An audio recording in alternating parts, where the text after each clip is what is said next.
할렐루야. 네, 오늘 또 하나님께 예배하기 위해서 나오신 여러분들 환영하고 또 주님의 이름으로 축복합니다. 참 우리가 세상 가운데 거할 때에 우리에게 아픔이 있고 우리에게 어려움들이 있지만 우리가 그 모든 것들을 이겨내고 다시 한번 주님 앞에 설 수 있는 것은 우리가 주님 안에 있을 때 주님 주시는 평안을 누리고 주님 안에 있을 때 참된 안식을 누릴 수 있기 때문입니다. 이 시간 우리를 위로하시고 품으시는 그 주님의 손길을 경험하며 하나님 앞에 나아가는 은혜 예배할 수 있기를 소망합니다.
약탈하신 주님, 우리 함께 일어나서 내 마음을 들고 주님 앞에 나누신다.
우리 삶의 이유 되시며 또 우리의 힘이 되시고 우리의 능력이 되시는 그 주님, 우리가 그 주님을 기억하며 생각하며 묵상하며 우리 함께 찬양하며 나갔으면 좋겠습니다.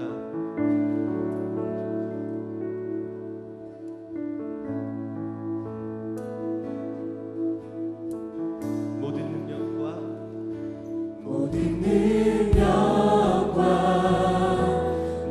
권세 모든 것 위에 뛰어나신 주님, 세상이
모든 능력과 모든 능력과 모든 권세 모든 것 위에 뛰어나신 주님 세상이 증명할 수 없는 지혜로 모든 마음을 창조하셨네 모든 나라와 모든 보좌 이 세상 모든 경이로움보다 이 세상 모든 값진 보물보다 더욱 귀하신 나의 주님 십자가 고통당한 삶 버림받고 외면당하셨네 십자비 장미꽃처럼 나를 위해 죽으셨네 나의 주 십자가 고통당한 삶 버림받고 외면당하셨네 십자기 장미꽃처럼 나를 위해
함께 앉으셔서 기도했으면 좋겠습니다.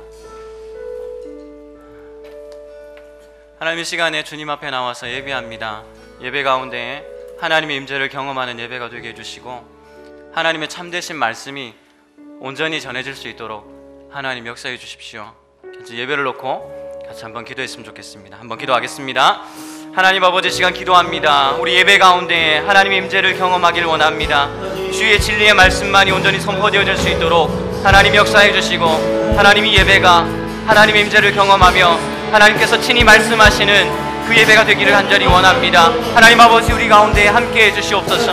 우리 예배 가운데 주님의 놀라운 은혜와 생명의 말씀이 온전히 선포되어질 수 있도록 주께서 역사해 주시기를 간절히 기도합니다.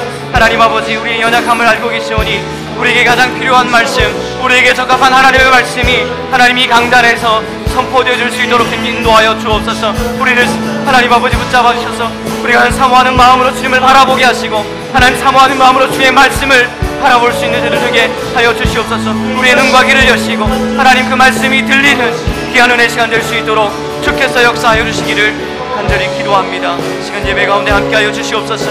주님 함께하여 주시옵소서. 주님이 함께하여 주시옵소서.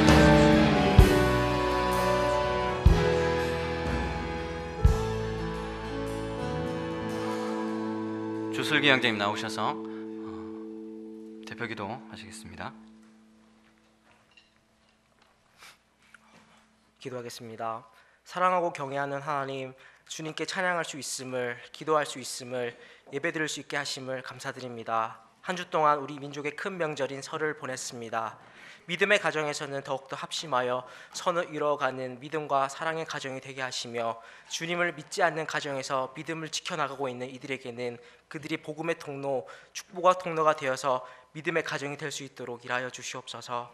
허물과 죄로 죽었던 우리를, 이 세상의 풍조를 따르고 육체와 마음이 원하는 대로 살았던 우리를 사랑하여 주시고 죄에서 구원하여 주시고 예수 그리스도와 함께 살려주신 주님, 우리가 진정한 그리스도인으로 살아가길 원합니다. 우리는 죄에 너무나도 약합니다. 하지만 우리가 약하기에 우리의 약함을 인정하고 하나님의 능력과 은혜를 붙들며 성령 충만함으로 우리 죄를 이겨내며 강해질 수 있음을 고백합니다. 우리가 세상의 풍조를 따르지 않고 진리의 말씀을 따르며 살아가기 원합니다. 육체와 마음이 원하는 대로 사는 것이 아니라 하나님 나라를 이 땅 가운데 이뤄나가도록 살아가며 우리에게 맡겨진 일들을 주님께 하듯이 살아가기 원합니다. 세상에 떳떳하고 깨끗한 그리스도인, 한 영혼을 사랑하는, 예수님을 닮아가는 그런 작은 예수의 삶으로서 살아가는 우리가 되길 원합니다. 이 모든 것들이 입술의 고백뿐만 아니라 행동의 고백으로 될 수 있도록 주님, 우리 함께 일하여 주시고 영원히 함께하여 주시옵소서. 말씀을 전하시는 목사님께 영육간의 강건함을 허락하여 주시고 말씀을 통하여서 위로받을 자들이 있으면 위로하여 주시고 도전받은 자들이 있으면 도전받게 하여 주시고 회복받을 자들이 있으면 회복하여 주시옵소서. 말씀을 통하여 우리 죄를 쪼개고 세상 가운데 승리할 수 있도록 목사님 가운데 능력을 더하여 주시고 이 모든 예배 오직 주님만 받으시옵소서. 이 모든 말씀 살아계신 예수 그리스도 이름으로 기도합니다. 아멘.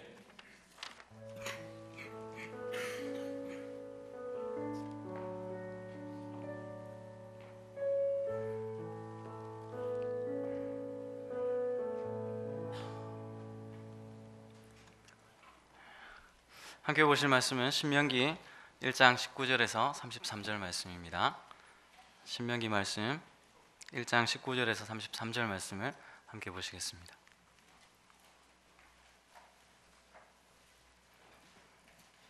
신명기 1장 19절에서 33절 말씀.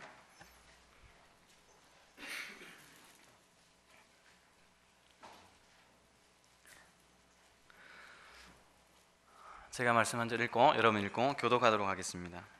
우리 하나님 여호와께서 우리에게 명령하신 대로 우리가 호렙산을 떠나 너희가 보았던 그 크고 두려운 광야를 지나 아모리 족속의 산지길로 가데스 바네아에 이른 때에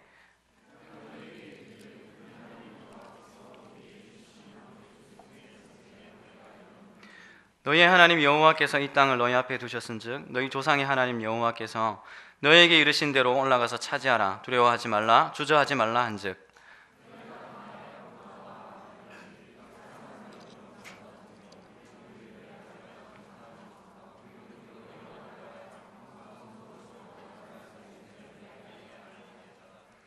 내가 그 말을 좋게 여겨 너희 중 각 지파에서 한 사람씩 12를 택하매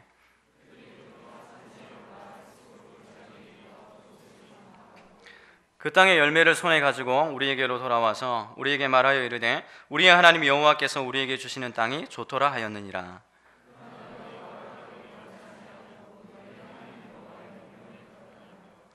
장막 중에서 원망하여 이르기를 여호와께서 우리를 미워하심으로 아모리 족속의 손에 넘겨 멸하시려고 우리를 애굽 땅에서 인도하여 내셨도다.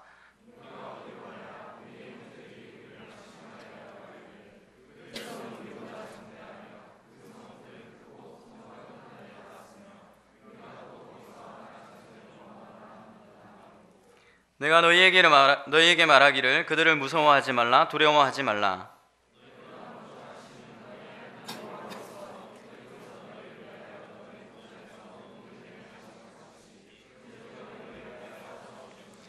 광야에서도 너희가 당하였거니와 사람이 자기의 아들을 안는 것 같이 너희 하나님 여호와께서 너희가 걸어온 길에서 너희를 안으사 이곳까지 이르게 하셨느니라 하나. 함께 읽습니다. 그는 너희보다 먼저 그 길을 가시며 장막 칠 곳을 찾으시고 밤에는 불로 낮에는 구름으로 너희가 갈 길을 지시하신 자이시니라. 아멘. 피로사회라는 제목으로 여러분들과 함께 말씀을 나누겠습니다. 오늘날 우리가 사는 시대는 피로한 사회입니다. 피로사회. 왜 우리가 피로사회를 살아가고 있을까요? 왜 우리가 피로한 사회를 살아가고 있습니까? 여러분들이 그 입술이 움찔움찔하는 것이 간 때문이야 그 얘기를 하고 싶을 것 같은데, 여러분 간 때문에 필요한 게 아닙니다. 여러분 그 CM송이 방통위에서 공고조치 받은 거 아시죠? 모든 피로가 간 때문에 오는 것이라고 이렇게 착각하게 만든다고 해서 공고조치를 받았습니다. 그 이후에는 그 CM송이 잘 들려지지 않죠. 오늘날 우리에게 오는 피로감은 간 때문만은 아니라는 겁니다. 혹시 제목만 보고, 오늘 설교 제목만 보고 책 한 권이 생각이 나셨다면 여러분은 철학이나 사회 현상에 굉장히 관심이 많으신 분입니다. 우리나라보다 독일에서 더 유명한 철학자인 한병철 교수님 들어보셨습니까? 한병철 교수님이 지은 책 가운데 피로사회라는 책이 있습니다. 오늘날 사회 현상을 새로운 시각으로 분석하고 비평했다는 점에서 독일 사회에서 굉장히 큰 사회적 반향을 일으켰던 그런 책이었습니다. 우리가 피로사회를 살아가는 이유를 뭐냐? 이 한병철 교수님은 그렇게 이야기합니다. 긍정성의 과잉이다. 긍정성의 과잉이다. 우리는 지금 성과 사회를 살아가지 않습니까? 누구든지 자기가 한 일에 대한 결과를 기대하고 그 결과가 어떠냐에 따라서 판단하는 그런 시대를 살아갑니다. 그러니까 성과 위주의 사회에서는 누구든지 할 수 있다, 노력하면 된다, 이렇게 긍정성을 주 모토로 한다는 거예요. 누구나 열심히 하면 살아갈 수 있다, 누구나 열심히 하면, 노력하면 성공할 수 있다, 그렇게 이제 가르친다는 겁니다. 그러니까 누구나 열심히 살아갑니다. 자기 자신을 혹사시킬 정도로 바쁘게 살아갑니다. 다 열심히 사는 것 같은데 나만 뭔가 정체되어 있는 것 같고 나만 뭔가 실패한 것처럼 그렇게 보이는 거예요. 그러니까 더 열심히, 더 멀리, 더 높이 가려고 하는 겁니다. 그러다 보니까 몸에 피로감이 쌓일 수밖에 없는 거죠. 취업 준비, 과다한 업무, 스트레스, 이런 것들이 현대인들에게 우울증이나 신경증 같은 정신질환을 가져오게 만드는 거죠. 피로한 사회가 될 수밖에 없습니다. 그래서 한 2년 전인가요? 혜민 스님이 무슨 책을 냈나요? 멈추면 비로소 보이는 것들이라는 책을 냈죠. 기독교인들도 굉장히 많이 읽은 책으로 제가 알고 있는데 베스트셀러에 올랐던 책입니다. 제목만으로도 왠지 힐링이 될 것 같은 그런 책이죠. 오스카 와일드라는 문학가도 세상에서 가장 어려운 일이자 지적인 일이 뭐냐 이렇게 물었더니 그 사람은 아무것도 하지 않기라는 이야기를 했다고 합니다. 그러니까 너무 바쁘게 살아가는 현대인들이 이제 좀 멈추어서 좀 쉬어라는 거예요. 좀 쉬어야 된다. 오늘날 사회 구조는 피로 사회를 권장하고 때로는 조장하기도 합니다. 그렇게 열심히 여러분 살아가야 하는 이유가 뭡니까? 왜 그렇게 열심히 살아야 되죠? 좋은 집 살려고, 좋은 차를 가질 수 있으니까. 그래서 사회는요 우리에게 두 가지를 권장합니다. 권유하죠. 첫째는 소비하라고 권장합니다. 여러분 TV 멀리 갈 것도 없이 TV만 켜도 홈쇼핑 광고가 어떻습니까 여러분? 쇼호스트들이 하는 멘트들 그냥 나오는 것 같지만 그것이 사람들의 소비 심리를 자극하기 위해서 연구되어서 나오는 멘트들이라는 거 아시죠? 그럼 가장 많이 등장하는 그런 멘트들이 뭐 있습니까? 말씀드리는 순간 95 사이즈가 매진되었습니다. 그럼 왠지 빨리 사야 될 것 같은, 그리고 거기에 나오는 자막들이 어떻습니까? 매진 임박, 전화 폭주, 이런 단어들이잖아요. 그런 거 보면 뭔가 사야 될 것 같은 그런 불안한 마음이 드는 겁니다. 소비 심리를 자극하는 거죠.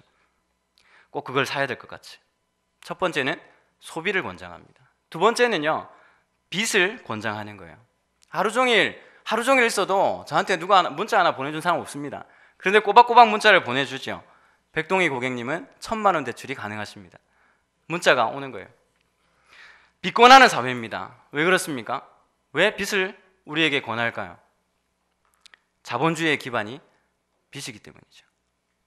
소비하기 위해서 대출하고 대출금을 갚기 위해서 우리는 일해야만 하는 그런 사회 구조 속에서 살고 있습니다. 한국 사회의 모습이 피로사회에서 이야기하는, 이 책에서 이야기하는 바와 딱 들어맞는 것은 아니지만 한국 사회의 단면을 보여주고 있다는 사실만큼 분명하죠. 가장 큰 문제는 뭡니까? 필요에 의한 소비가 아니라 비교에 의해서 소비한다는 겁니다. 남들보다 좀 더 좋은 것 갖기를 원하는 겁니다. 이런 사회는 소비를 위해서 직업을 갖게 됩니다. 그러면 어떤 문제가 생길까요? 가장 중요한 것을 잃어버린 사회. 그것이 뭘까요? 바로 소명입니다. 소명의식 없이 직업을 갖게 되는 거죠. 누구도 소명의식을 가지고 직업을 갖지 않습니다. 그저 남들보다 더에만 관심이 있는 거죠. 좀 더 잘 살기 위해서, 좀 더 좋은 것 갖기 위해서, 그래서 좋은 직장을 들어가려고 하는 것 아닙니까? 얼마 전에 제가 6살 날 그 예찬이하고 우리 아들입니다. 우리 아들하고 TV를 보고 있는데 주인공이 식스팩을 하고 나온 거예요. 그 얘가 이렇게 물었습니다. 아빠, 저 사람 배가 왜 저래? 이렇게 묻는 거예요. 그래서 제가 저거 식스팩이라는 건데 운동하면 나오는 거야. 그랬더니 얘가 제 배를 이렇게 쳐다보더니 아빠도 운동하는데 아빠 배는 왜 그래? 아빠 배가 왜? 너무 뚱뚱해. 이렇게 얘기하는 거예요. 그래서 제가 하도 우리 예찬이의 말이 신경이 쓰여가지고, 제가 수영을 하거든요. 근데 이 수영이 살 빼려고 하는 운동이 아니더라고요. 그래서 예찬이 말이 하도 신경이 쓰여가지고 윗몸 일으키기를 해야 되겠다. 그리고 이제 윗몸 일으키기를 시작한 다음 날에 바로 담에 걸려가지고 제가 병원비가 더 많이 나왔잖아요. 근육주사 맞아가지고. 그리고 남들과 비교하기 시작하면 피곤해지기 시작합니다. 남들과 비교하면. 피로사의 가장 큰 문제점은요, 아무 목적의식 없이 그저 현상에만 집중하게 만든다는 겁니다. 생존을 위한 투쟁이 목적성을 상실하게 만든다는 거죠. 피로사회의 전형을 보여주는 것이 오늘 바로 이스라엘 백성들의 모습입니다. 이스라엘 백성들의 그 모습 속에서 우리가 붙잡아야 할 것이 뭔지 오늘 한번 깊이 고민하는 시간이 되었으면 좋겠습니다. 오늘 신명기 말씀은요, 약속의 땅 가나안으로 가기 전에 가데스바네아에서 12명의 정탐꾼을 보내고는 그 정탐 결과를 듣고 그 들은 이스라엘 백성들의 반응이 어떤지를 지금 이야기하고 있는 겁니다. 12명의 정탐꾼 이야기는 우리가 잘 알잖아요. 12명이 그 땅을 40일 동안 정탐하고 돌아와서는 한 목소리로 이야기한 것이 뭐였습니까? 그게 오늘 보면 25절 말씀이죠. 25절을 보니까 그 땅의 열매를 손에 가지고 우리에게로 돌아와서 우리에게 말하여 이르되 우리의 하나님 여호와께서 우리에게 주신 땅이 뭐하더라? 좋더라 그랬습니다. 그 땅은 과연 젖과 꿀이 흐르는 그런 좋은 땅이었다는 거예요. 그런데 그 좋은 땅을 들어가기를 즐겨하지 않았다라고 이야기합니다. 이스라엘 백성들이 분명히 정탐하고 와서는 좋은 땅이라고 이야기했는데 그 땅에 들어가기를 즐겨하지 않았다 그랬습니다. 왜냐하니까 26절에서 27절까지를 한번 보겠습니다. 그러나 너희가 올라가기를 원하지 아니하고 너희 하나님 여호와의 명령을 거역하여 장막 중에서 원망하여 이르기를 여호와께서 우리를 미워하심으로 아모리 족속의 손에 넘겨 멸하시려고 우리를 애굽 땅에서 인도하여 내셨도다. 그렇게 이야기합니다. 금방까지 여호와께서 우리에게 주신 땅은 좋은 땅이라고 이야기했던 그들이 뭐라고 이야기합니까? 하나님께서 우리를 미워하시기 때문에 멸하시려고 애굽 땅에서 인도해 내셨다는 겁니다. 왜 그렇게 이야기합니까? 왜 이스라엘 백성들이 금방까지 젖과 꿀이 흐르는 땅, 좋은 땅 그렇게 이야기했는데 그 땅에 들어가기를 싫어하고 오히려 하나님께서 우리를 멸하시려고 그 땅으로 인도해 내셨다라고 이야기했을까요? 왜 그렇게 이야기했을까요? 12명 중에 10명이 그렇게 이야기하는 거예요. 10명이. 우리가 가나안 땅 가보니까 확실히 좋은 땅이긴 한데 거기에는 누가 살고 있습니까? 거인 족속, 안악 자손들이 살고 있더라는 거예요. 그 사람들에 비하면 우리는 뭐에 불과합니까? 메뚜기에 불과하다라고 그렇게 판단합니다. 12명 중에 10명이 그렇게 이야기하는데 누구 말을 듣겠습니까? 이스라엘 백성들은 그 10명의 말을 듣고는, 그 10명의 정탐꾼들이 하는 이야기를 듣고는 하나님께서 우리를 멸하시려고, 우리를 미워하시기 때문에 멸하시려고 여기까지 끌고 왔다고 하나님을 원망하는 겁니다. 이쯤 되면 이스라엘 백성들에게 이 가나안 땅이 약속의 땅일까요? 어떤 땅일까요? 분명히 하나님께서 우리에게 허락하신 약속의 땅이라고 생각했는데 이 이스라엘 백성들이 보기에는 이 가나안 땅이 약속의 땅이 아닌 거예요. 죽음의 땅이요, 저주의 땅이 되는 겁니다. 왜 그렇게 됐습니까? 왜 이스라엘 백성들이 가나안 땅을 바라보면서 저 땅은 죽음의 땅이요, 저주의 땅이라고 생각하게 되었습니까? 그들의 관심이, 이스라엘 백성들의 관심이 처음부터 어디에 있는지를 잘 보여주는 대목이죠. 이스라엘 백성은 처음부터 젖과 꿀이 흐르는 땅, 비옥간 땅, 좋은 땅, 그것밖에 없었습니다. 그저 육신적인 것들에만 관심이 있었다는 거예요. 애굽의 노예로 오랫동안 있으면서 습관처럼 그들의 몸에 배어 있었던 것이 뭘까요? 그들은요, 이스라엘 백성들은 철저히 패배의식에 젖어 있었습니다. 자신들이 안악 자손들에 비하면 메뚜기에 불과한 존재라는 거죠. 우리는 할 수 없어. 뿐만 아니라 오랫동안 노예 생활을 하니까 이제 스스로 뭔가를 해볼 능력조차 없는 겁니다. 벽돌 몇 개 구워놓으면 먹을 걸 주는 그런 애굽 사회를 동경하는 거죠. 돈을 대신해서 노동력을 지불하고 육신의 피로를 채울 수 있는 거예요. 그러니까 그들에게 비전이라는 게 있겠습니까? 그저 노동력만, 잠깐 힘들면 먹을 것을 주는 사회, 그 사회를 동경하는 겁니다. 육신의 필요만 채워지면 오케이입니다. 행복한 거예요.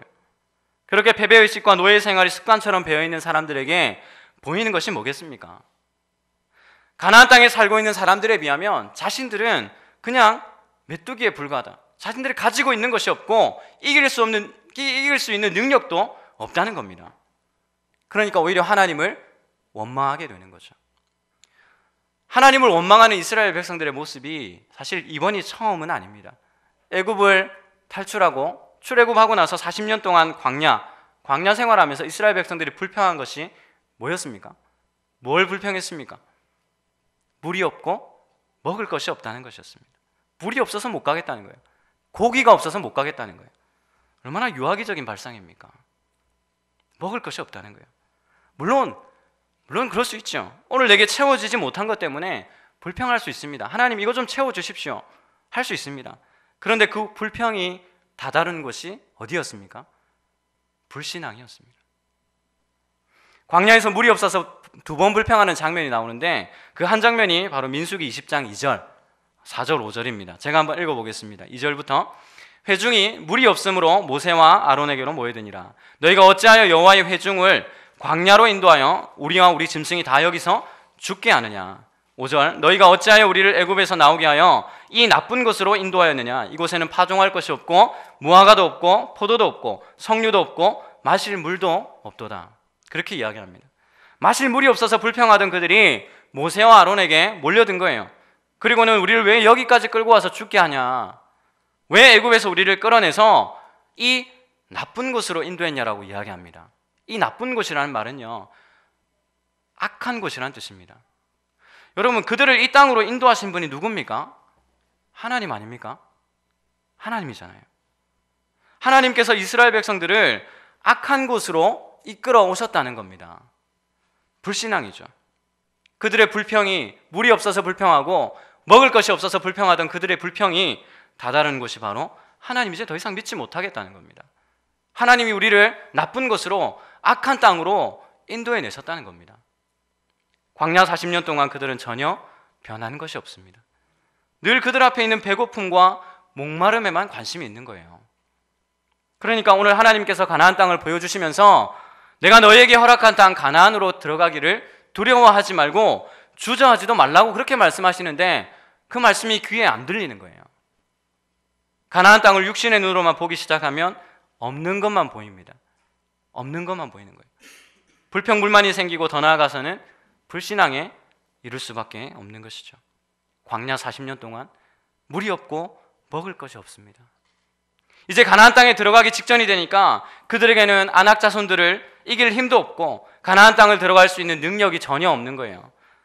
그러니 뭘 생각합니까? 과거를 회상하는 거죠. 그때 당시에 패권국가였던 애굽의 노예로 살던 그때가 좋았다는 겁니다. 그때로 돌아가고 싶다는 거예요. 그 노예 생활을 동경하는 겁니다. 오늘날 우리가 이스라엘 백성들의 모습을 닮았다는 사실 여러분 아십니까? 패배주의에 빠진 이스라엘 백성들, 물질을 동경하고 물질의 노예가 되어 살아가는 그들의 모습, 현상에만 집착하고 진짜 중요한 것들을 붙잡지 못했던 그들의 모습 속에서 저는 오늘날 우리의 모습을 여실히 들여다보게 되는 겁니다. 청년 실업이 하늘을 찌르고 너나 할 것 없이 취준생으로 하루하루 시간을 보냅니다. 아니, 청년 실업을 이야기하기 전에 청소년에 대한 이야기를 좀 해볼까요? 여러분, 무중력 사회, 무중력 청소년이라는 말 들어보셨습니까? 지난 한 해 6만 8천 명에 달하는 청소년들이 학교를 떠났다고 합니다. 2014년 한 해. 무중력 청소년이란 말은 이 아이들을 붙잡을 수 있는 중력이 희박해서 둥둥 떠다니는 아이들을 말하는 겁니다. 아이들을 붙잡고 있을 만한 뭔가가 없다는 거예요. 학교라는 그 틀에 가두어서 승자가 되어야 살 수 있다라고 외쳐대니까 승자가 아니면 낙오자가 되는 거죠. 그 낙오자들이 발붙일 만한 땅이 없고 그들을 끌어당길 만한 중력이 없다는 겁니다. 우리 사회가 무중력 사회, 우리 청소년들이 무중력 청소년들이 된다는 이야기입니다. 제가 한 3달 전부터 청소년 보호 감찰소에 있는 아이들 데리고 독서학교를 시작하고 있습니다. 처음에는 이 아이들이 다 중고등학교 중퇴하고 학교에서 문제아라고 찍힌 그런 아이들입니다. 처음에 이 아이들 데리고 무슨 책을 읽을 수 있을까 그런 두려움이 사실 있었습니다. 그런데 이 아이들이 2달이 지나고 3달이 지나고 나니까 한 주에 한 권 책을 읽고 짤막한 글이지만 자기 글을 써오기 시작했습니다. 함께 이야기하고 있으면 2시간이 눈 깜짝할 사이에 지나가는 거예요. 저는 이 아이들의 솔직한 이야기들이 참 좋습니다. 제가 한 번 이 아이들에게 물었어요. 야, 너는 꿈이 뭐냐? 아이들에게 그렇게 물었을 때 하나같이 동일하게 이야기했습니다. 저는요, 돈 많이 벌 거예요. 저는요, 돈 있으면 다 끝이라고 생각해요. 가장 행복한 것 뭐냐? 돈이 있으면 행복하다는 거예요. 그럼 그 아이들의 꿈은 왜 돈이 되었습니까? 누가 이 어린아이들의 머릿속에 돈이면 행복하다, 돈만 있으면 세상이 행복하다라고 심어놓았습니까? 세상에서 그저 둥둥 떠다니는 그 무중력 청소년들을 보면서 참 마음이 아팠습니다. 청년 실업 이야기도 좀 해볼까요? 여러분, 최근 한 설문조사에서 20세, 34세 청년 대상으로 물었습니다. 한국 사회에 바라는 미래상이 뭐냐? 청년들에게 물었더니 그때 지속적인 경제성장으로 답한 청년은 23%였고 붕괴, 새로운 시작이라고 응답한 청년이 42%였다고 합니다. 다시 말하면 지금 이대로는 희망이 없다고 생각하는 거예요. 붕괴되어야 된다고 생각하는 거예요. 청년들이 아무리 노력해도 자신의 꿈을 이룰 수 없다고 생각하고 미래의 희망을 포기해버린 겁니다. 여러분, 그렇게 청년들이 미래의 희망을 포기하게 되면 이제 헤어나올 수 없는 패배주의의 수렁에 빠져들게 되는 겁니다. 마치 이스라엘 백성들이 애굽의 노예 생활을 하면서 만족하는 것처럼 우리는 아무것도 할 수 없는 민족이지, 그저 노동력이나 제공해주고 하루하루 살 수 있는 것만 해도 충분하지, 그렇게 말입니다. 여러분, 마쿠도 난민이란 말 들어보셨습니까? 마쿠도, 맥도날드의 일본식 발음 마쿠도나루도, 줄임말이 바로 마쿠도죠. 일본에는요, 절망의 신인류라고 하는 마쿠도 난민들이 넘쳐난다고 합니다. 일자리를 찾지 못한 청년들이 100엔짜리 커피 한 잔 시켜놓고 하루 종일 밤을 지새워가며 맥도날드에 앉아 있더라는 겁니다. 시간제 일자리 아르바이트를 전전긍긍하는 그 일본 청년들이 비싼 집세 내고 그렇게 있을 수 없으니까 100엔짜리 커피 한 잔 시켜놓고 밤을 지샐 수 있는 그 맥도날드를 찾아든다는 거예요. 그나마 좀 나은 사람은 하룻밤에 1000엔 하는 PC방에 가서 하룻밤을 그렇게 지낸다고 이야기합니다. 그리고 재미있는 것은 뭐냐면요, 이 청년들을 대상으로 일본에서 국민생활 만족도 조사를 했습니다. 그랬더니 이 청년들이 어떻게 응답했을 것 같습니까?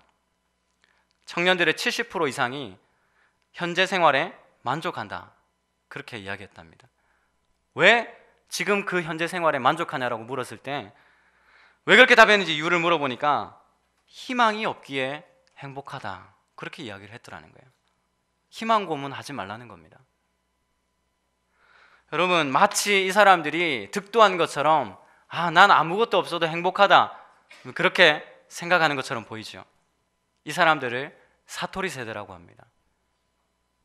득도한 것처럼 나에게 아무것도 없어도 자기의 욕망을 억제하면서, 아니 자기의 욕망을 스스로 억제하는 것이 아니라 억제할 수밖에 없는 그런 세상 가운데서 살아가는 거죠. 더 이상 희망 고문하지 마라, 노력하면 된다라고 말하지 마라, 난 그냥 이대로 살려고 하는 거예요. 일본 청년들의 모습이 모든 것을 포기해버리고 패배주의에 빠진 그런 세대가 되었습니다. 여러분, 이 문제가 단순히 청년 실업 문제로 끝날 것 같지만 사회에 미치는 여파가 만만치 않습니다. 청년들이 일을 안 하니까 경기가 회복될 조짐이 전혀 보이지 않겠죠. 더 흥미로운 현상은 청년들이 연애와 결혼에 관심이 없다는 겁니다. 2010년 통계로 결혼하지 않은 50대 일본 남성이 20%를 넘어섰습니다. 먼 나라 이야기 같습니까? 우리나라에도 청년 주거 빈곤층, 집이 없는 청년들 139만 명입니다. 청년들이 집이 없어서 노량진 근처에 그 고시원 있죠. 그 지하방 같은 곳에 생활하는 청년들, 청년 주거 빈곤층이 139만 명을 넘어섰다고 합니다. 취업은 안 되고 부모님께 손 벌리기 미안한 청년들이 두 팔을 벌리면 양쪽 손이 닿는 그런 한두 평밖에, 양쪽 벽에 손이 닿는 그런 한두 평밖에 안 되는 방에서 산다는 거예요.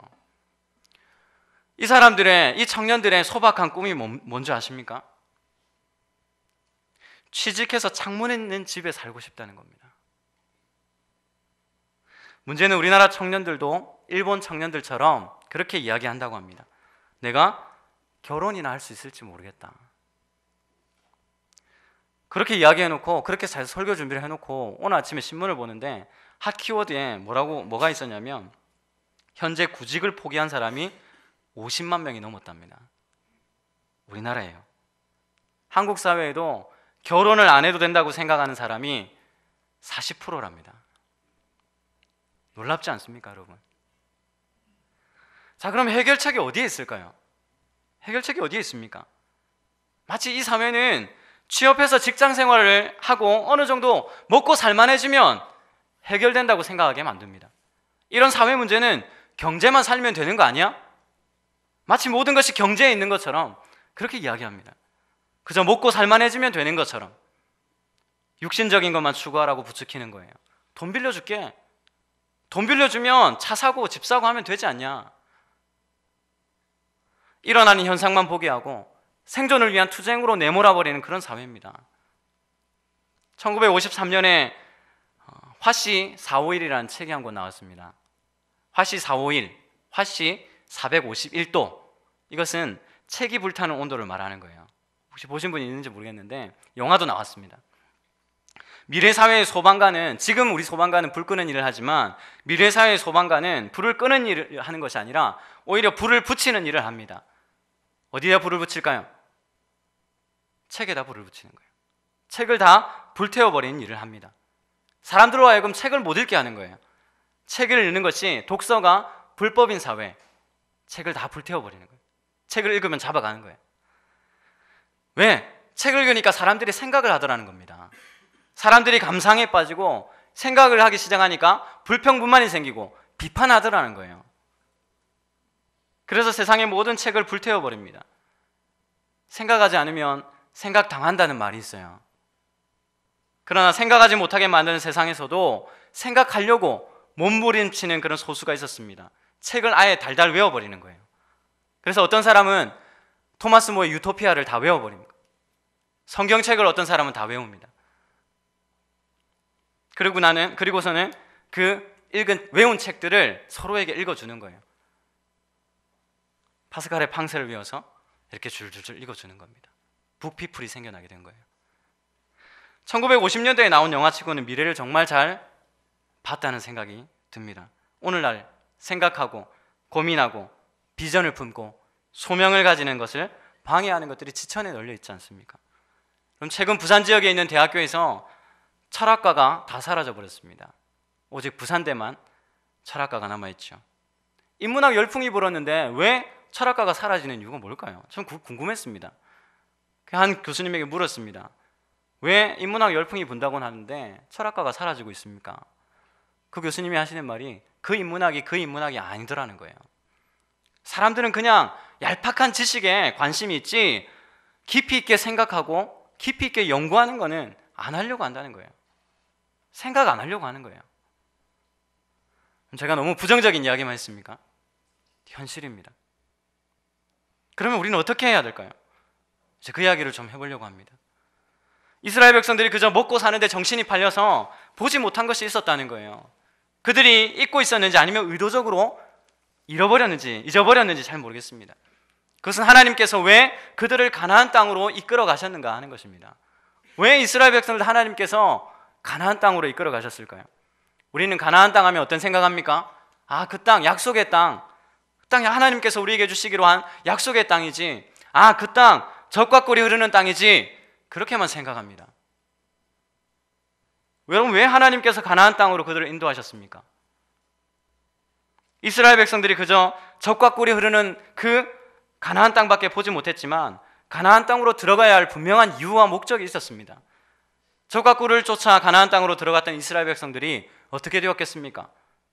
그저 그냥 눈에 보이는 물질과 향락에 젖어서 그렇게 가나안 땅에 들어갔던 이스라엘 백성들은 이후에 영적 혼란에 빠졌고 결국 하나님을 모른다, 영적인 배교에 이르게 되었습니다. 가나안 땅으로 들어갔던 이스라엘 백성들은 그들이 그 땅에서 멸망하기까지 쭉 우상 숭배로 하나님을 멀리 떠나 있었습니다. 하나님은 이스라엘 백성들에게 여러 번 경고하셨어요. 뭐라고요? 신명기 31장 20절 말씀을 한번 같이 읽겠습니다. 31장 20절 말씀입니다. 내가 그들의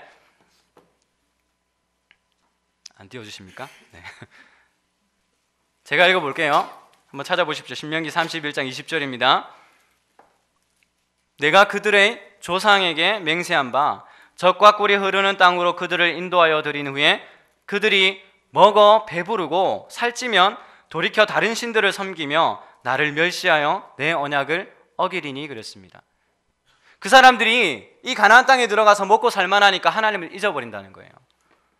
물질을 쫓아 그렇게 가나안 땅으로 들어간 사람들이 물질이 채워지고 배가 부르니까 하나님을 잊어버리더라는 겁니다. 그걸 지금 경고하고 있는 거 아닙니까? 에스겔 20장 6절에서 8절 말씀도 한번 읽어보겠습니다. 그날에 내가 내 손을 들어 그들에게 맹세하기를 애굽 땅에서 인도하여 내어 그들을 위하여 찾아두었던 땅 곧 젖과 꿀이 흐르는 땅이요 모든 땅 중에 아름다운 곳에 이르게 하리라 하고 또 그들에게 이르기를 너희는 눈을 끄는 바 가증한 것을 각각 버리고 애굽의 우상들을 말미암아 스스로 더럽히지 말라. 나는 여호와 너희의 하나님이라 하였으나 그들이 내게 반역하여 내 말을 즐겨 듣지 아니하고 그들의 눈을 끄는 바 가증한 것을 각각 버리지 아니하며 애굽의 우상들을 떠나지 아니하므로 내가 말하기를 내가 애굽 땅에서 그들에게 나의 분노를 쏟으며 그들에게 진노를 이루리라 하였노라. 이게 무슨 말입니까? 이스라엘 백성들을 애굽 땅에서 이끌어내어서 젖과 꿀이 흐르는 가나안 땅으로 들어가게 하신 이유가 뭘까요? 그것은 첫 번째로 애굽의 문화, 우상 숭배의 그 문화로부터 구별해내는 것입니다. 그렇게 구별됨으로 하나님의 이름을 욕되게 하지 않도록 하기 위하는 거죠. 눈을 끄는 바 가증한 것을 버리고 나의 율법을 지키라는 겁니다. 하나님 말씀을 지키라는 거죠. 그것이 첫 번째 이유죠. 왜 하필 그러면 가나안 땅이었을까요? 그것이 두 번째 이유입니다. 왜 이스라엘 백성들 하필이면 애굽에서 벗어나서 가나안 땅으로 인도해냈습니까? 신명기 9장 4절입니다. 그 이유가 분명하게 적혀 있습니다. 뭐라고요? 내 하나님 여호와께서 그들을 내 앞에서 쫓아내신 후에 그들은 가나안 칠족속을 이야기하는 거예요. 그들을 내 앞에서 쫓아내신 후에 내가 심중에 이르기를 내 공의로움으로 말미암아 너희의 그 공의로움으로 말미암아 여호와께서 나를 이 땅으로 인도하여 드려서 그것을 차지하게 하셨다 하지 말라 그랬습니다. 이 민족들이 가나안 칠족속들이 악함으로 말미암아 여호와께서 그들을 내 앞에서 쫓아내심이니라. 무슨 말입니까? 왜 이스라엘 백성들이 가나안 땅에 들어갔습니까? 그들이 의롭기 때문입니까? 아닙니다. 가나안 칠족속들이 하나님 보시기에 우상 숭배하고 악한 삶을 살았기 때문에, 그 죄악이, 성경은 그 죄악이 관영했기 때문이라고 이야기합니다. 하나님 보시기에도 보실 수 없을 만큼의 그 죄악들이 그 가나안 땅에 가득했다는 것입니다.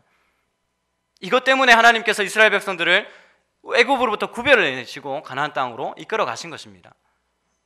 그래서 가나안 땅은 약속의 땅이라기보다는요, 우리는 흔히 약속의 땅이라고 알고 있지만 그 땅은 소명의 땅입니다. 하나님께서 가나안 땅으로 이스라엘 백성들을 이끌어내신 목적이 분명히 있다는 거예요. 이스라엘 백성들에게 주어진 소명입니다. 이 하나님의 부르심을 분명하게 붙잡지 않고, 그 소명을 붙잡지 않고는 그들이 가나안 땅에 들어갈 이유가 희박해지는 거죠. 그 소명이 분명하지 않으니까 가나안 땅에 들어가서도 우상의 문화에 젖어서 하나님을 잊어버리는 것입니다. 소명이 없는 시대, 소명을 잃어버린 민족, 그 민족은 결코 하나님의 땅에서 쓰임받을 수가 없습니다. 하나님의 부르심을 잊고 40년 광야 생활 동안에 눈앞에 있는 현상에 집착하고 배부름과 목마름으로 하나님을 불신했던 그들 가운데 대다수가 가나안 땅에 들어가지 못했죠. 적과 꿀이 흐르는 땅에 들어가지 못해서 불쌍한 사람들입니까? 하나님께서 허락하신 그 약속의 땅에 들어가지 못해서 그 이스라엘 백성들이 불쌍합니까? 그렇지 않습니다. 그들이 불쌍한 이유는 하나님께서 약속하신 그 땅에서 쓰임받을 수 없기 때문입니다. 하나님께서 부르신 그 땅에서 쓰임받을 수 없기 때문에 그 가나안 땅에 들어가지 못한 이스라엘 백성들이 불쌍한 거죠. 여러분 무엇에 관심이 있습니까? 그 어떤 것도 막을 수 없고 그 어떤 것도 쓰러뜨리지 못할 그런 소명, 하나님의 부르심이라는 것이 여러분들 가운데 있습니까? 분명한 목적과 부르심 없는 직장생활, 그 부르심 없는 대학생활, 그런 생활을 보내고 있지 않습니까? 하나님, 여러분이 그 땅에서, 여러분들에게 허락되어진 그 땅에서 하나님의 꿈을 꾸기를 원하시는 거예요. 그저 지금 눈앞에 있는 배고픔과 목마름을 해결하기 위해서 직장생활을 하는 거 아닙니다. 그저 내 앞에 있는 목마름과 배고픔을 해결하기 위해서 대학생활을 하는 거 아닙니다. 그 분명한 부르심이 없으니까 음란과 방탕의 문화에 젖어서 대학생활하고 직장생활하는 것입니다. 저는 마틴 루터 킹 목사님의 꿈을 여러분 잘 알고 있죠. 처절한 인종차별의 문화가 만연한 세상에서 그 문화를 바꾸기 위해서 꿈을 꾸었습니다. 아무런 이유 없이 피부색이 다르다는 이유만으로 불의가 가득한 그 사회를 보면서 꿈을 꾼 겁니다. 나에게는 꿈이 있습니다. 언젠가 이 나라가 모든 인간은 평등하게 태어났다는 것을 자명한 진실로 받아들이고 그 진정한 의미를 신조로 살아가는 그날이 올 것을 기대합니다. 언젠가는 조지아의 붉은 언덕 위에 예전에 노예였던 부모의 자식과 그 노예의 주인이었던 부모의 자식이 형제애의 그 식탁에 앉아서 함께 담소를 나누는 그날을 꿈꾸는 거예요. 언젠가는 불의와 억압의 열기에 신음하던 그 황폐한 미시시피주가 자유와 평등의 오아시스가 될 것이라는 꿈입니다. 내 자녀들이 피부색이 아니라 인격에 따라 평가받는 그런 나라에 살게 되는 그날이 오리라는 꿈입니다. 오늘 나에게는 꿈이 있습니다. 여러분, 그 꿈이요, 마틴 루터 킹 목사님이 꾸었던 그 꿈이요, 그저 지금 당장 노예들의 배고픔과 목마름을 해결해 달라고 하는 그런 것이었습니까? 아니었습니다. 그 꿈이 어떻게 실현되었는지 우리는 두 눈으로 똑똑히 보고 있지 않습니까? 실현 불가능할 것만 같은 그 한 사람의 꿈은 그렇게 현실이 되었습니다. 여러분, 이 땅의 직장의 문화와 대학 문화를 바꿔볼 수는 없습니까? 불가능하다고 이야기했던 10명의 정탐꾼이 아니라 하나님이 함께 하시면 할 수 있습니다. 하나님께서 우리에게 주시는 땅이라면 할 수 있습니다. 그 분명한 부르심 앞에서 할 수 있다라고 자신 있게 말했던 2명의 정탐꾼들이 바로 여러분일 수는 없습니까? 그저 눈앞에 있는 배고픔과 목마름을 위해 대학을 가는 것이 아니라 하나님의 부르심 때문에 대학생활을 하고 하나님의 부르심 때문에 직장생활을 하는 것입니다. 술과 담배로 찌든 그 문화를 바꿔보는 거예요. 술을 거부하고도 직장생활 거뜬히 할 수 있다는 거 보여줄 수 있는 그 사람이 바로 여러분일 수는 없습니까?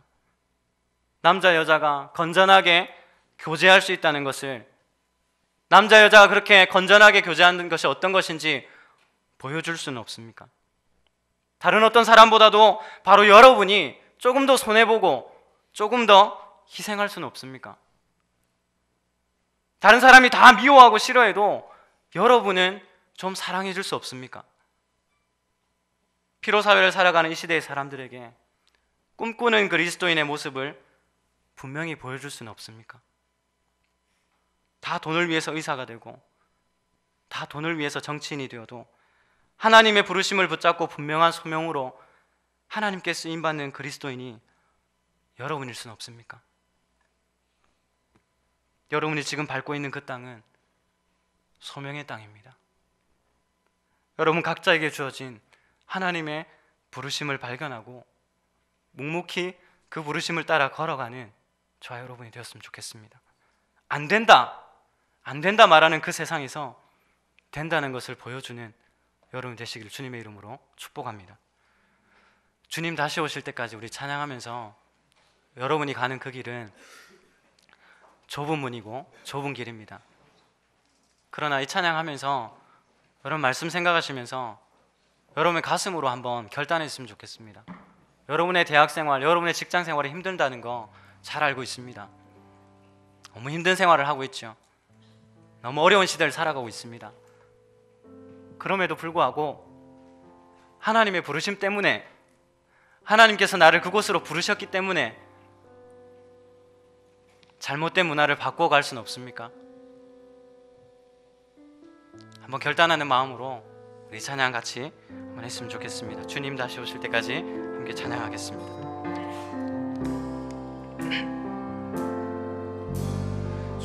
주님 다시 오실 때까지 나는 이 길을 가리라.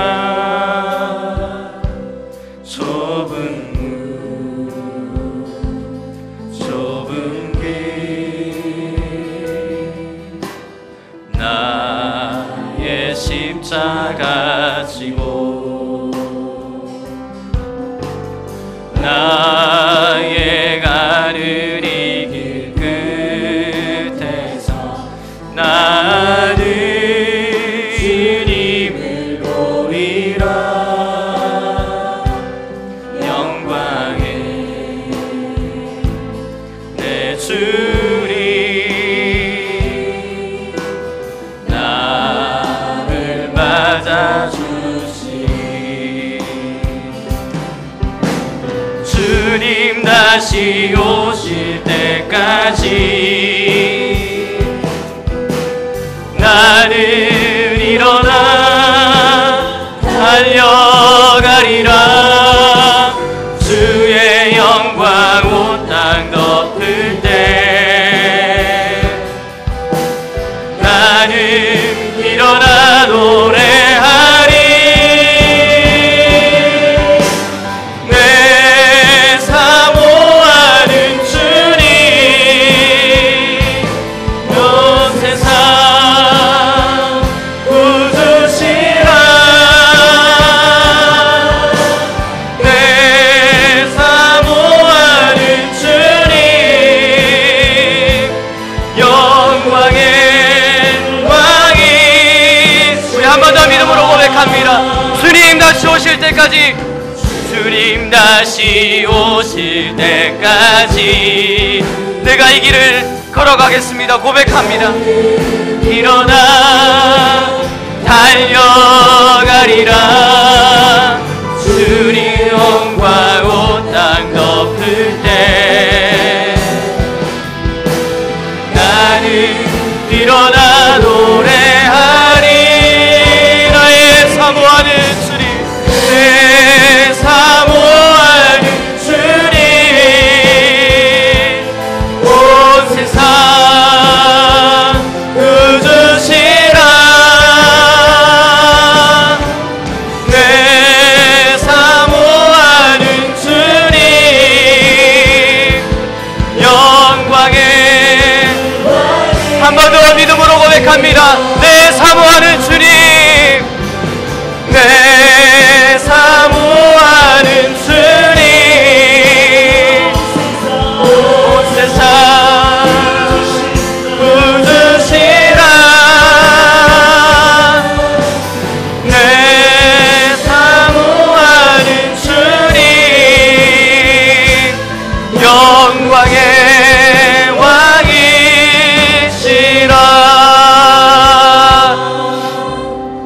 시간 같이 한번 기도했으면 좋겠습니다. 하나님의 부르심 받은 땅에서 여러분이 쓰임 받기를 원합니다. 오늘 시간 같이 한번 기도할 때 여러분이 어디에 서 있습니까? 대학입니까? 가정입니까? 직장입니까? 여러분에게 주어진 그 땅에서 하나님께서 원하시는 하나님의 부르심, 하나님께서 우리에게 주신, 우리를 그곳으로 보내신 목적이 분명히 있을 것입니다. 저는 그 목적 없이 그저 세상이 쫓아가는 대로 배부르고 싶고 목마름을 해결하기 위해서 그 땅에 여러분 서 있는 것 아닙니다. 하나님께서 여러분에게 주신 목적과 분명한 부르심이 여러분 가운데 있습니다. 같이 한번 기도할 때, 하나님, 나를 이곳에 보내신 이유가 뭡니까? 나를 왜 이 대학에 보내셨고 왜 나에게 이 땅을 허락하셨습니까? 하나님 앞에 물으시고 하나님의 땅에서 쓰임받고 싶습니다. 하나님, 내가 변화시켜야 할 것이 무엇인지 하나님 우리의 눈으로 보게 해주십시오. 우리의 영적인 눈이 뜨여지게 해주십시오. 같이 한번 이 땅 가운데에서 하나님 쓰임받고 싶습니다. 하나님의 부르심이 무엇인지 하나님 발견하게 하여 주십시오. 우리 같이 한번 이 기도 제목 가지고 간절한 마음으로 함께 하나님 앞에 기도했으면 좋겠습니다. 한번 기도하겠습니다. 하나님 아버지, 시간 기도하는 것은 하나님 우리를 이 땅 가운데 보내신 이유를 아버지 하나님 발견하고 싶습니다. 하나님 아버지, 우리를 이곳으로 보내신 이유가 무엇입니까? 하나님 우리를 이 대학으로 보내신 이유가 무엇입니까? 하나님 나를 이 땅으로, 나를 하나님 아버지 이 하나님 직장으로 보내신 이유가 무엇입니까? 하나님 아버지, 그 일을 발견하게 해주시고 그저 세상이 쫓아가는 대로 하나님 배부름과 목마름을 해결하기 위하여 하나님 아버지 그것을 위하여 우리에게 허락되어진 땅이 아니라는 사실을 기억하게 하여 주시고, 아버지 하나님 물질의 노예가 아니라 하나님 아버지 물질을 주장하며 하나님께 쓰임받을 수 있는 참된 하나님의 백성이 되기를 원합니다. 하나님 아버지, 우리를 사용하여 주십시오. 하나님의 부르심이 무엇인지 깨달아 알 수 있는 저희를 되게 하여 주시기를 원합니다. 힘들고 어려운 그 땅 가운데서도 하나님의 부르심을 쫓아 살아갈 수 있는 저희들 되게 하시고 하나님의 말씀을 붙잡고 하나님께 쓰임받을 수 있는 믿음의 사람이 되기를 원합니다. 하나님 아버지, 우리 청년들을 붙잡아 주시옵소서. 하나님 우리 청년들을 통하여 하나님의 귀한 꿈이 이루어져갈 수 있도록 하나님 우리에게 소명과 하나님의 꿈을 발견하게 하여 주시기를 원합니다. 하나님 우리에게 허락되어진 이 땅이 소명의 땅임을 기억하게 하여 주시고 하나님께 온전히 쓰임받을 수 있는 믿음의 사람들이 다 될 수 있도록 하나님 도와주시옵소서. 하나님, 세상의 그 가치와 세상의 가치관에 하나님 아버지 앞서려 살아가는 것이 아니라 하나님의 말씀을 붙잡고 하나님 말씀에 의하여 살아갈 수 있는 청년들이 될 수 있도록 하나님 아버지 도와주시옵소서.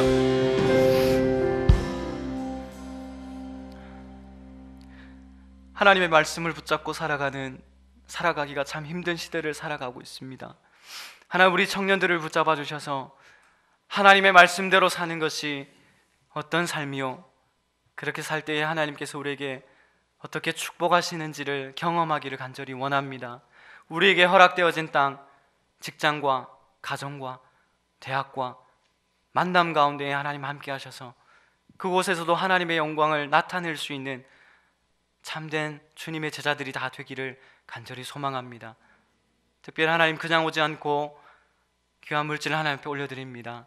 이 물질이 쓰여지는 곳에 하나님의 영광이 온전히 드러나기를 간절히 소망합니다. 물질을 드리는 귀한 손길을 축복하시고 그 주신 물질이 하나님께로부터 왔음을 고백하는 우리 청년들이 다 될 수 있도록 축복해 주시기를 간절히 소망합니다. 모든 말씀 예수님의 이름으로 기도합니다. 아멘. 일어나셔서 우리 마지막 찬송 같이 하도록 하겠습니다.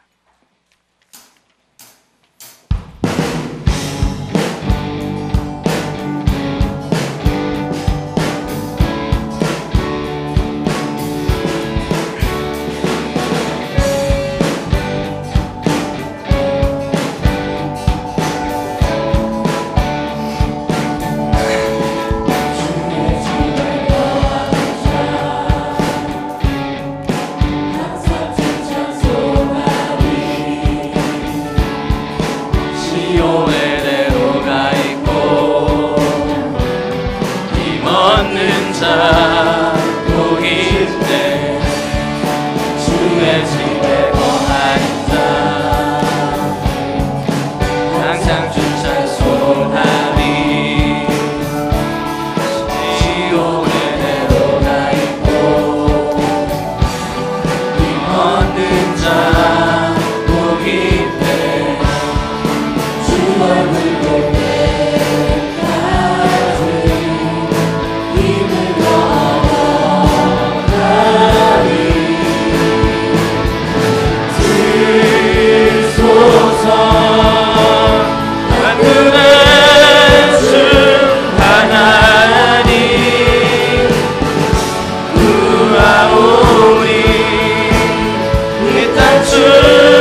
기도함으로 예배를 마치겠습니다.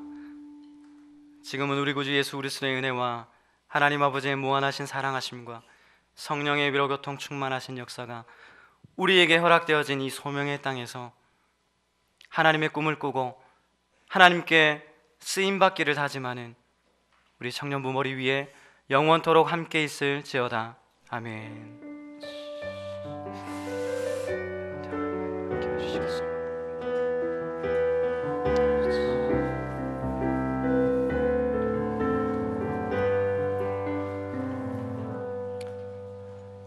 예배를 마치겠습니다. 한 주간도 승리하십시오.